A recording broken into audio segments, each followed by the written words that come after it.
Okay, we are done with the flat black primer. So medyo challenging lang to part na to kasi kailangan nating invert yung coat niya para mas sprayan yung loob. And okay naman yung finish. Super ganda ng boss ni na flat black para dito sa mga ganitong klaseng customs. And porous na yung material, pwede na tayo mag-apply ng silver or steel na dry brushing technique. So in dry brush is a painting technique in which a paintbrush that is relatively dry but still holds paint.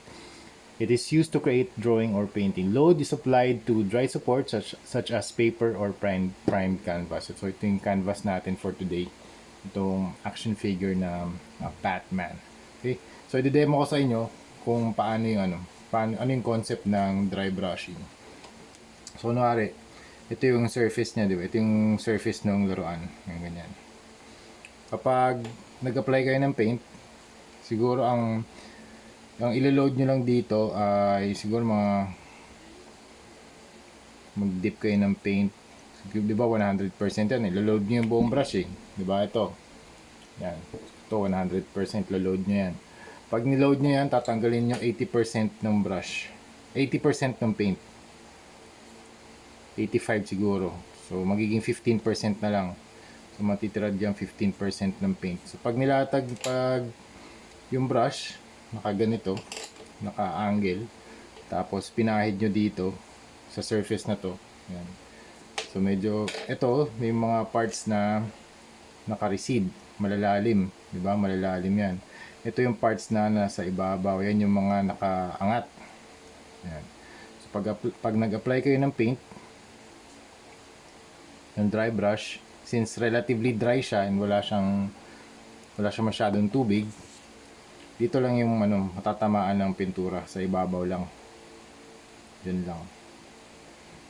Yan yung concept na gagawin natin yan yung concept ng dry brushing. So pag nagawa natin to, lalabas lahat ng texture ng material, yung pattern, kung meron man pattern yung surface, yan, lalabas lahat yan. So yung gawin natin dito kay sa Batman na cape. Okay, nag-dip lang ako ng paint dito, naglagay ako ng paint, tapos load natin yung brush. Load natin na pati gilid. Kailangan natin i-load yung brush. Okay, pag na-load na, ayan, kailangan nyo ng porous material, any porous material para tanggalin yung most of the paint. Siguro, yan yung sinasabi ko kanina na kung 100% yung niload nyo, 85% tatanggalin nyo sa paper o kaya sa cardboard, any porous material. Tapos ito yung surface natin ngayon, yan, yung cape nya. Zoom in konti para makita nyo. Yan. So pwede, ang hagod nyo dito pwedeng up, down, left and right, depende kung saan nyo gustong maglagyan siya ng weathering. So yan, mag-start tayo. So since ito yung mga nakaangat na pieces, nakita nyo yung ridge na yun, ito yung nasa ilalim ng kwelyo, hindi na yan matatamaan. Ayan, di ba? Hindi na yan natatamaan. So ang ginagawa ko, brush control, up, pababa, up and down, di ba? Pwede ring left and right, depende sa inyo. Kung gusto niyo magkaroon dito ng konting weathering, pwede naman. Circular motion, pwede rin. Yan o. Yan. So lahat ng nakaangat na areas, tatamaan. Ayan, katulad yan. Nakikita yung drapery, nakikita yung folds. Yan. Yan. So nagkakaroon din siya ng, since silver yung natin dito, yung color, nagkakaroon siya ng extra sheen. Yan. Kita yung lahat ng mga highlights. Yan. Kung gusto nyo ang movement ng brush, up and down lang, okay lang, walang problema.